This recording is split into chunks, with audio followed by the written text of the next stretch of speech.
When we think about the modern threats facing our businesses, we usually picture something out of a sci-fi movie: malicious code, ransomware, and anonymous hackers trying to infiltrate our digital networks.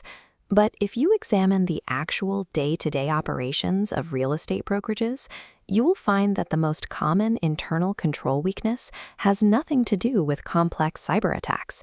The primary threat is not the use of outdated accounting software. It is also not a reliance on analog paper checks. It is not even the rising threat of artificial intelligence, systems designed to mimic human reasoning and automate complex tasks. The true vulnerability is structural.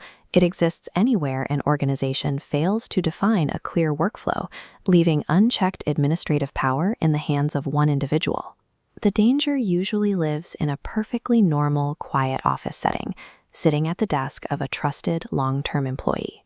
The operational danger occurs when you allow a single individual to control a financial transaction from start to finish. Fraud rarely begins with a calculated, dramatic criminal plot. Instead, it starts with access, and that access expands quietly over time as an employee takes on more and more responsibilities. When everyday business processes are left without dedicated oversight, that routine access silently compounds into a significant security flaw.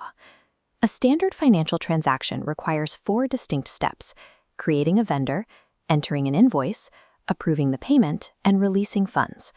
Traditional workflows mistakenly route all 4 tasks to a single employee. This creates an exact intersection where opportunity and authority overlap.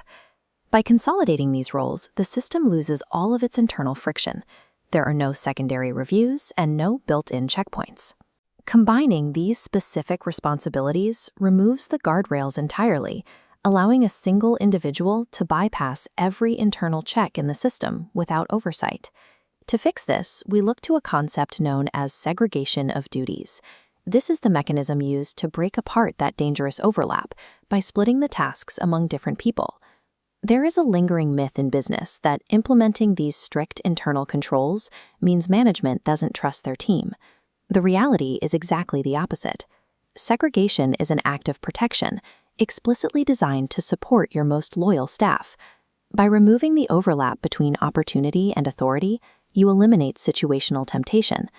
If a discrepancy occurs, a segregated system clearly shows who didn't do it, shielding innocent employees from suspicion. Robust internal controls perform 2 jobs at once.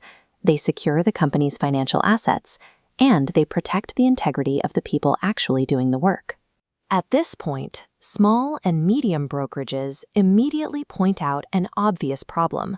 They simply don't have the headcount to physically separate these roles. But having limited staff is never a valid excuse to waive basic financial protection. Implement dual authorization at the bank level, requiring 2 users to approve a transfer before release. You can also use an independent CPA review as an external firewall. Furthermore, program accounting platforms with strict approval thresholds to require a second signature. With clever system configurations, even the smallest companies can achieve enterprise-grade segregation of duties without needing to hire an enterprise-grade headcount. A healthy business environment operates on structure and predictability. Properly separating financial duties does not slow down your daily operations. It gives your team a clear, safe track to run on, streamlining your workflow. Technology will continue to advance, and cybersecurity tools will grow more complex. Yet, this basic structural control remains essential. A strategically designed workflow accomplishes one vital goal. It ensures that no single person, no matter how deeply you trust them, is ever forced to carry unnecessary risk.